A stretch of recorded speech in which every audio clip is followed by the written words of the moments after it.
اور جیسے ہی آپ مکہ پہنچتے ہیں، مکہ پہنچ گئے تو آپ دعا پڑھیں. مسجد میں داخل ہونے کی جو عام طور پر ہم یہاں پڑھتے ہیں وہ بھی پڑھ سکتے ہیں، کوئی حرج نہیں. اللہم افتح لی ابواب رحمتک.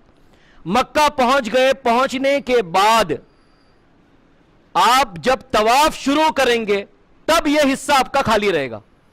دانا حصہ جو ہے یہ طواف شروع کرتے وقت ہم کھولیں گے. بس جیسے آپ نے طواف شروع کیا اس کے بعد آپ کا یہ حصہ داہنی طرف کا کندھا کھلا رہے گا. نہ تو طواف سے پہلے کھلا رہے گا نہ طواف کے بعد. یہ ایک چیز اچھے سے ذہن نشین کر لیں کہ طواف جب شروع کریں گے تب ہمارا داہنے ہاتھ کا جو کندھا ہے یہ کندھا داہنی جانب کا کھلا رہے گا. صرف طواف شروع کرتے وقت، جب طواف شروع کیا وہاں سے لے کر طواف کے ختم ہونے تک، اس کو استباح کہتے ہیں، یہ کھلا رہنا چاہیے. اب ہم آتے ہیں کہ طواف ہم جا رہے ہیں، نیت کر لی، تلبیہ پڑھ لیا، لبیک پکار لی، اب حرم میں داخل ہو گئے. حرم میں داخل ہونے کے بعد ایک مسنون عمل یہ ہے کہ انسان جیسے ہی داخل ہو کعبۃ اللہ کو دیکھے اس کے بعد جو ہے وہ دعا کرے. دعا کرنا چاہیے. کعبہ کو دیکھنے کے بعد انسان جو اپنے لیے دعا کرنا چاہتا ہو وہ دعا جو ہے کرتا رہے. اس کی کوئی خاص دعا نہیں ہے. آپ جس دعا کو پڑھنا چاہے، جس دعا کو مانگنا چاہے، آپ اس دعا کو مانگیں. اب ہم پہنچ گئے کعبۃ اللہ تک. جب کعبۃ اللہ میں پہنچیں گے تو اس کے بعد ہمیں طواف شروع کرنا ہے. طواف کہاں سے شروع کریں گے؟ حجر اسود سے. ہو سکتا ہے بھیڑ زیادہ ہو، آپ کو حجر اسود جو ہے نظر نہ آئے. طواف کرتے ہوئے یہ دھیان رکھے کہ کعبۃ اللہ آپ کے بائیں ہاتھ پر رہے گا ہمیشہ. بیت اللہ، کعبۃ اللہ جو ہے وہ ہمیشہ آپ کے بائیں ہاتھ پر رہے گا جب آپ طواف کریں گے. حجر اسود کے پاس پہنچیں گے تو وہاں پر اگر آپ ہو سکتا نہ دیکھ سکے حجر اسود کو، لیکن اہتمام کیا گیا ہے کہ گرین لائٹ لگائی گئی ہے. اسی طریقے سے گرین ہرے کلر کی پٹی بھی ڈال دی گئی ہے کہ جب آپ اس جگہ پہنچے اس کے بعد بہت سارے احکام ہیں. ایک تو یہ ہے کہ بسم اللہ کی اللہ اکبر کہنا. یہاں سے آپ کا طواف شروع ہوگا. حجر اسود کے پاس سے آپ کہیں گے بسم اللہ کی اللہ اکبر. اب اس کے بعد بہت سارے معاملہ آتے ہیں جیسے کہ حجر اسود کو چھونا. اگر آپ حجر اسود کو چھوتے ہیں تو آپ چھو سکتے ہیں. اس کے بعد چھونے کے بعد اس کو بوسہ دینا ہو ہاتھ کو دے سکتے ہیں. خود حجر اسود کو بوسہ دینا ہو دے سکتے ہیں، کوئی حرج نہیں ہے. یا کسی لکڑی سے یا کسی چیز سے آپ نے چھوا حجر اسود کو، اس کے بعد آپ بوسہ دیتے ہیں، ٹھیک ہے. لیکن کوئی نہیں چھو سکتا ہے تو اس کے لیے صرف اشارہ کرنا ہے. آپ نے نہیں چھوا، اشارہ کریں گے. اشارہ کے بعد چومنا نہیں ہے. اگر کوئی چھو لیتا ہے تو اس کے بعد تو آپ چھو سکتے ہیں، لیکن صرف اشارہ جو کرتے ہیں اس کو ہاتھ نہیں لگا پاتے ہیں، ایسے لوگوں کے لیے کیا ہے؟ ہاتھ کو چومنا نہیں ہے. ایک چیز یہاں سے آپ کا طواف شروع ہوتا ہے. اب جو مرد حضرات ہیں ان کا طواف شروع ہوگا. پہلا طواف جب آپ شروع کریں گے تو مردوں کو چاہیے پہلے، دوسرے اور تیسرے 3 طواف کے اندر تیزی سے چلنا ہے مردوں کو. لیکن جب آپ وہاں جائیں اور بہت زیادہ بھیڑ ہو، بھیڑ ایسی ہو کہ آپ تیزی کے ساتھ چل نہ سکے، تو آپ کے لیے کیا ہے؟ تیزی کے ساتھ نہیں چلیں گے، آرام سے. کیونکہ حج کے درمیان میں آپ کو کسی کو دھکا نہیں دینا ہے. آپ کسی کو جو ہے ڈھکیلیں گے نہیں، کسی کو تکلیف نہیں دیں گے. آپ یہ اس چیز کا خیال رکھنا بہت ضروری ہے کہ کسی کو جو ہے کسی قسم کی کوئی تکلیف نہیں دی جائے گی، اس کو جو ہے کسی قسم کا کوئی دھکا نہیں دیا جائے گا. اس چیز کا خیال رکھنا ہے طواف کے درمیان میں، اور یہ بہت ضروری ہے. یہ اس چیز کا جو ہے خیال رکھیں. اب آپ نے طواف شروع کر دیا. طواف شروع کریں گے تو حجر اسود آتا ہے. حجر اسود آپ کے بائیں طرف رہے گا، کعبۃ اللہ بائیں طرف رہے گا. آپ نے جو اپنا حج کا جو طواف ہے وہ شروع کر دیا. کرتے کرتے جو ہے آپ ایک جگہ پر آئیں گے جس کو رکن یمانی کہتے ہیں. جیسے یہ کعبۃ اللہ ہے تو یہ اس طرف کی دیوار میں حجر اسود ہے. پھر اس کے سامنے والا حصہ ہے جس کو حجر اسماعیل بھی کہتے ہیں، حتیم کہتے ہیں، اور اس طرف کی ایک دیوار ہے، یہ 3، اور سامنے کی مطلب یہ حجر اسود یہاں ہے تو اس جانب کی دیوار، اس کو رکن یمانی کہتے ہیں، جو آپ کے بائیں ہاتھ پر رہے گی، یعنی حجر اسود کے بائیں طرف کی جو دیوار ہے یہ رکن یمانی ہے۔ اس رکن یمانی کو چومنا وغیرہ تو نہیں ہے، نہ ہی اشارہ کرنا ہے، اس رکن یمانی کو آپ چھو سکتے ہیں، چھونے میں کوئی حرج نہیں ہے۔ اور اس رکن یمانی کے بیچ میں ہر طواف کے ہر چکر کے اندر جب آپ لگائیں گے طواف تو اس میں ربنا آتنا فی الدنیا حسنہ وفی الآخرۃ حسنہ وقنا عذاب النار، یہ اس کے بیچ میں پڑھا جائے گا، صرف رکن یمانی اور حجر اسود کے بیچ میں یہ دعا پڑھنی ہے، ربنا آتنا فی الدنیا حسنہ وفی الآخرۃ حسنہ وقنا عذاب النار۔ یہ اتنا حصہ ہو گیا۔ اچھا، باقی پورا طواف میں کیا کریں گے؟ بہت سارے لوگ کتابیں لے جاتے ہیں، اس سے دعائیں پڑھ لیتے ہیں۔ دیکھیں، اللہ رب العزت جو ہے بندوں کی ہر زبان کو سمجھتا ہے۔ جو انسان طواف کر رہا ہے وہ کسی بھی زبان میں اللہ سے دعا مانگ سکتا ہے، کیونکہ رکن یمانی کے پاس یہ جو دعا پڑھی جاتی ہے اس دعا کے علاوہ کوئی بھی دعا خاص نہیں ہے، کوئی بھی دعا خاص نہیں ہے۔ آپ جو دعا چاہے وہ دعا مانگ سکتے ہیں۔ آپ اردو میں مانگیے، اگر آپ پریشان ہیں تو پریشانی سے نجات کی دعا مانگیے، اگر آپ کی مالی اعتبار سے پریشان ہیں اس کی دعا مانگیے، بیمار ہے تو شفا کی دعا مانگیے۔ آپ اردو زبان میں دعا مانگ سکتے ہیں، مانگنے میں کوئی حرج نہیں ہے۔ یہ بات آپ اچھے سے ذہن نشین کر لیں۔ پھر جب آپ آئیں گے اور دوبارہ حجر اسود پر آئیں گے تو آپ کا جو طواف ہوتا ہے اس کا ایک چکر ہو گیا، ایک چکر ہوا، اب آپ پہنچ گئے دوبارہ حجر اسود پر۔ پھر وہاں سے آپ دوبارہ بسم اللہ کی اللہ اکبر کہیں گے، پھر دوسری مرتبہ، پھر اسی طریقے سے کریں گے جیسے پہلے طواف میں کیا، اور مرد حضرات جو ہے وہ تیزی سے چلنے کی کوشش کریں گے۔ اسی طریقے سے تیسرے طواف میں جب 3 طواف ہو جائے تو مردوں کو کیا ہے، چوتھے طواف میں تیزی سے نہیں چلنا ہے، آرام سے چلیں گے، اور طواف کے درمیان میں کوئی بھی دعا پڑھ سکتے ہیں۔ اب آگے اور ایک چیز، کیونکہ عام طور پر بھیڑ نہ ہو تو یہ ہوتا ہے کہ طواف 15-20 منٹ میں ہو جاتا ہے، لیکن بہت زیادہ بھیڑ ہوتی ہے تو کبھی کبھی یہ کہ انسان عصر کی نماز میں شروع کرتا ہے تو مغرب ہو جاتی ہے، تو طواف کے بیچ میں اگر نماز کا وقت ہو جائے تو آپ کیا ہے، اس کے لیے رک جائے۔ جہاں پر جس جگہ آپ ٹھہرے ہوئے تھے طواف کرتے ہوئے، کسی جگہ پہنچے آپ، مانیے 3 طواف کر لیے، چوتھے طواف کر رہے تھے آپ، تب اذان ہو گئی، تو اب آپ جہاں پر رکے تھے وہیں پر آپ نماز پڑھ لیں، پھر باقی کا طواف وہیں سے آگے کر لیں، کوئی ضروری نہیں ہے آپ پیچھے جائیں، کیونکہ وہاں تک آپ طواف کر چکے ہیں تو وہیں سے آپ کو پڑھنا ہے۔ اس میں ایک چیز اور دھیان رکھیں کہ اب یہ کہ طواف کرتے ہوئے کندھا جو ہے یہ تو مردوں کا کھلا رہتا ہے، داہنی طرف کا یہ حصہ بالکل کھلا رہتا ہے۔ اب یہ کہ نماز کا اگر وقت ہو جائے تو دوبارہ آپ کو چادر اوپر کر لینی ہے، یہ اوڑھ لیں گے آپ۔